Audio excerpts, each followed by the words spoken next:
और इस स्टडी में आप सभी का स्वागत है। कक्षा 10वीं एनसीईआरटी गणित में हम अध्याय 2 पढ़ रहे हैं। आज हम प्रश्नावली 2.2 का प्रश्न क्रमांक 1 का 6वां सवाल हल करेंगे। इससे पहले हमने प्रश्न क्रमांक 1 के 5 सवालों को हल किया है। आज हम इसका 6वां सवाल हल करेंगे। दोस्तों, अभी तक आपने हमारे चैनल को सब्सक्राइब नहीं किया है तो जल्दी से आप सब्सक्राइब कर लीजिएगा। वीडियो को लाइक करें, शेयर करें, कमेंट्स करें। तो हमारा प्रश्न था, निम्न द्विघात बहुपदों के शून्य ज्ञात कीजिए और शून्यकों तथा गुणांकों के बीच के संबंध की सत्यता की जांच कीजिए। तो हमने यहाँ तक 5 सवालों को हल कर लिया था। तो आज हमारा 6वां सवाल है 3x² माइनस x माइनस 4।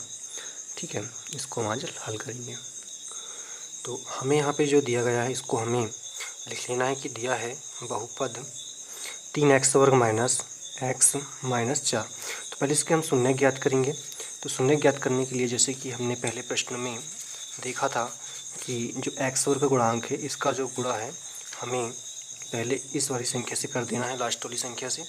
तो यहाँ पे x² का गुणांक कितना है, 3 है। 3 का गुणा कर लेना है 4 से, तो कितना आता है, 12। तो हमें यहाँ पे इस एक x को ऐसे दो भागों में तोड़ना है कि गुणा या भाग करें तो 12 आए, माइनस या प्लस करें तो कितना, 1 मिले। ठीक है, वो भी ऋण का। तो हमें ऐसे भाग में तोड़ना है।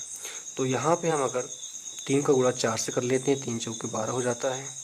और यदि हम 4 से 3 को घटा लेंगे तो यहाँ पे हमें धन का 3 मिल जाएगा, लेकिन हमको चाहिए ऋण का। तो पहले हम यहाँ पे जो 4 है इसको हम ऋणात्मक रखेंगे।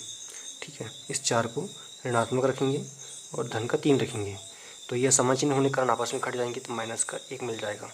तो हमें जो x है इसे हमें इस तरह से बनाना पड़ेगा। ठीक है, लेकिन यहाँ पे x है इसलिए हम यहाँ पे क्या करेंगे, दोनों में x लगा देंगे। तो हो जाएगा 4x धन 3x के बराबर में।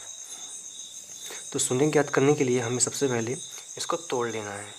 तो हो जाएगा 3x का वर्ग minus 4x minus 3x minus 4। ठीक है, अब हम इन दोनों के जोड़े बना लेते हैं इस तरह से। जोड़े बनाने पर हम देखेंगे कि इस वाले जोड़े में कॉमन क्या है दोनों पदों में। तो 3 यहाँ पे, 4 यहाँ पे, तो इन दोनों को मेल हो नहीं सकता। यहाँ पे x है और यहाँ भी x है। यहाँ x का वर्ग है, मतलब 2 बार x है यहाँ पे, और यहाँ पे 1x। तो हम x को यहाँ से बाहर ले लेते हैं। तो अंदर हमारे पास में शेष रह जाता है क्या, यहाँ से हमने x ले लिया लेकिन 3 तो नहीं लिया था, 3 तो 3 रहेगा और यहाँ से 1x आ जाएगा ऋण। यहाँ भी 4 बचेगा शेष और x तो हमने यहाँ पे ले लिया इसलिए 4 नहीं आएगा। अब यहाँ पे हम लेंगे माइनस। अब इन दोनों में कॉमन देखें अगर, तो कॉमन हमें यहाँ पे कुछ भी इसमें नहीं है, सिर्फ 1 का ही भाग इन दोनों में जा सकता है। ठीक है, तो अंदर क्या शेष रह जाएगा हमारे पास में, 3x और यहाँ पे ऋण का 4। ठीक है, लेकिन यहाँ थोड़ी मिस्टेक होगी क्योंकि इसको हम धन में लेना था, इसलिए यहाँ भी क्या आएगा, धन ही आएगा हमारा। ठीक है, तो हमने यहाँ पे देखा था ना कि इसको हमने 2 भागों में लिया था, एक ऋण का था एक धन का था। तो यहाँ पे भी हमको धन लगाना पड़ेगा। तो हमने यहाँ पे धन का चिन्ह लगा लिया है। अब यहाँ से हमको यहाँ पे x ले लेना है और यहाँ से धन 1 ले लेना है। एक कोष्टक ये बन गया। ये दोनों कोष्टक बराबर है, दोनों में समान संख्या है, इसलिए दोनों का एक कोई भी कोष्टक हम ले सकते हैं और इसके बराबर शून्य रख देंगे क्योंकि हमको शून्य चाहिए। ये जाएगा 1x धन 1, यहाँ पे कुछ नहीं, इसका मतलब 1 है, बराबर शून्य का। और यहाँ भी हो जाएगा 3x ऋण 4 बराबर शून्य के। फिर इसको जब आगे हल करेंगे हम, तो हमें यहाँ पे x का मान चाहिए। तो x बराबर 1 का पक्षांतर शून्य की तरफ होगा तो इसका जो चिन्ह है परिवर्तित हो जाता है। अगर ये धनात्मक संख्या है तो इधर आके ऋणात्मक हो जाती है। उसी प्रकार यहाँ पे 3x बराबर 4 का पक्षांतर हम करेंगे, इधर ऋण में है, इधर जाके ये धन में हो जाएगा। और धन का निशान हम लगाते नहीं, इसलिए यहाँ पे धन का निशान नहीं भी लगाएगा तो चलेगा। तो x बराबर ऋण का 1। अब यहाँ पे सिर्फ x चाहिए हमें, यहाँ पे क्या 4 था। अब यहाँ पे 3 जो है वो x के साथ गुणा में है, जब इसका पक्षांतर इधर होगा तो ये चला जाएगा भाग में, 4/3। तो इनको हम आगे पीछे भी लिख सकते हैं। ये ऋणात्मक इसलिए इसको हम पीछे लिखेंगे, इसको हम आगे लिखेंगे। यहाँ लिख सकते हैं बहुपद हमारे पास क्या था, हमारे पास था 3x का वर्ग ऋण x ऋण 4। तो लिख सकते हैं कि बहुपद 3x का वर्ग माइनस एक्स माइनस 4 की शून्यक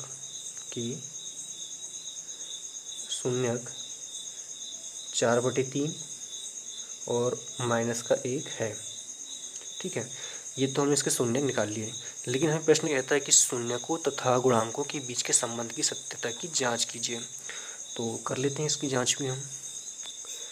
तो जब हम शून्यकों तथा गुणांकों के बीच के संबंध की सत्यता की जांच करेंगे तो हमें इस वाले बहुपद जो हमको दिया है उसकी तुलना हमें इस बहुपद से करनी है। क्यों करनी है? क्योंकि ये बहुपद का फार्मूला होता है। इससे हमें ए, बी और सी के मान मिल जाएंगे।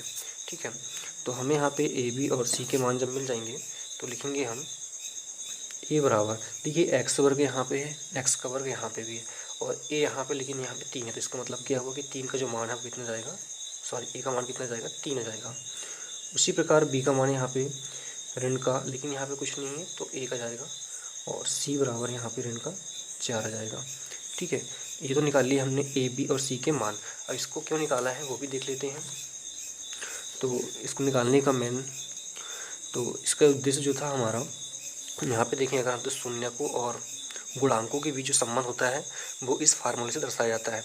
जैसे शून्यकों का जो योगफल है वो अल्फा और बीटा के रूप में होता है। ठीक है, शून्य जो अल्फा और बीटा के रूप में होते हैं, अगर 2 शून्यक हैं तो अल्फा पहला दूसरा बीटा हो जाएगा। दोनों का जो योगफल होता है वो बराबर होता है किसके, -b/a के। अब यहाँ पे -b और एक क्या है, तो जो -b है ये होता है -x का गुणांक। जैसे यहाँ पे x का क्या गुणांक है, 1 है, कुछ नहीं, तो यहाँ पे क्या 1 है, तो ये होता है x का गुणांक बटे x वर्ग का गुणांक, मतलब x वर्ग का गुणांक क्या 3 है, तो इसके बराबर होता है। तो कहने का मतलब इतना है कि शून्य को जब हम योग करेंगे तो वो इसके बराबर आना चाहिए या इसके बराबर आना चाहिए, दोनों चीज़ एक ही है, इसलिए हम इसको लिख सकते हैं। उसी प्रकार यहाँ पे शून्यकों का गुणनफल अल्फा इंटू बीटा के रूप में होता है। अब अल्फा और बीटा जो बराबर होना चाहिए वो c/a के रूप में होना चाहिए। यहाँ पे जो c है वो अचर राशि है। अचर पद कौन सा है, ये वाला अचर पद है। और a का मान क्या है, x वर्ग का गुणांक। तो इसी रूप में इसके संबंध की सत्यता की हमें जांच करनी है। तो लिखेंगे यहाँ पे शून्यकों का योगफल। ठीक है, अब शून्यक क्या हमारे पास में, पहले वो भी लिख लेते हैं। शून्यक हमारे पास में अल्फा और बीटा के रूप में है, तो अल्फा बराबर यहाँ पे क्या जाएगा 4/3 और बीटा बराबर जाएगा ऋण का 1। ठीक है, तो शून्यकों का योगफल अल्फा प्लस बीटा बराबर, इसका मान किसके बराबर होना चाहिए, -b/a के बराबर होना चाहिए, तब ये सत्य होगा इनका संबंध आपस में। तो अल्फा का मान हमारे पास में कितना है 4/3 धन बीटा का मान कितना है ऋण का 1, -b का मान कितना है, देखिए यहाँ पे जो माइनस है वो तो पहले माइनस आ जाएगा, लेकिन यहाँ पे जो b का मान है वो टोटल -1 है, तो ये कोष्टक में -1 आ जाएगा इस तरह से, बटे a का मान कितना है यहाँ पे 3 है। अब हम यहाँ पे देखें अगर, तो 4/3 जब धन का गुणा ऋण के साथ होगा तो संख्या ऋणात्मक में हो जाएगी, 1 का 1 आ जाएगा। उसी प्रकार ऋण का गुणा ऋण के साथ होगा तो 1 आ जाएगा, धन आ जाएगा और साथ में 1 आ जाएगा, ये हो जाएगा 3। अब इसके नीचे कुछ नहीं है, 1 के नीचे, तो इसका मतलब 1 हुआ। अब हम इन दोनों का लघुत्तम लेंगे, तो लघुत्तम समावर्तक लेने पे 3 ही आएगा। अब 3 का भाग 3 में देंगे तो 1 बार जाएगा, 1 का गुणा 4 में करेंगे तो 4 आ जाएगा। 1 का भाग 3 में देंगे 3 बार जाएगा, 3 का गुणा 1 में करेंगे तो 3 आ जाएगा। ठीक है, और ये 1 का 1 ही जाएगा, यहाँ पे धन लगाने की जरूरत नहीं है। 4 में से 3 गया तो 1 आ जाएगा, बड़ी संख्या धनात्मक, इसलिए धनात्मक में आंसर आएगा 3 का 3 और 1/3, तो ये दोनों यहाँ पे बराबर आ चुके हैं। ठीक है, उसी प्रकार शून्यकों का गुणनफल देख लेते हैं। शून्यकों का गुणनफल, तो शून्यकों का जो गुणनफल है अल्फा इंटू बीटा के रूप में होता है, और ये किसके बराबर होना चाहिए, c/a के बराबर होना चाहिए। तो अल्फा का मान हमारे पास में 4/3 है, इंटू बीटा का मान ऋण का 1 है, सी का मान, तो सी का मान जो है हमारे पास में ऋण का 4 है बटे ए का मान 3 है। तो 4 का गुणा 1 के साथ होगा तो 4 एकम 4, लेकिन यहाँ पे संख्या ऋणात्मक हो जाएगी, 4/3 और ये 4/3। तो यहाँ पे हम देखें तो योगफल भी बराबर आ गया है और गुणनफल भी बराबर आ गया है। तो कह सकते हैं कि दोनों स्थिति में एक गुणनफल की स्थिति बन रही है, एक फल की बन रही है, ठीक है। दोनों स्थिति में संबंध सत्य है, संबंध सत्य है। इस तरह से हमारे प्रश्न क्रमांक 1 का छठवां सवाल कंप्लीट होता है। धन्यवाद।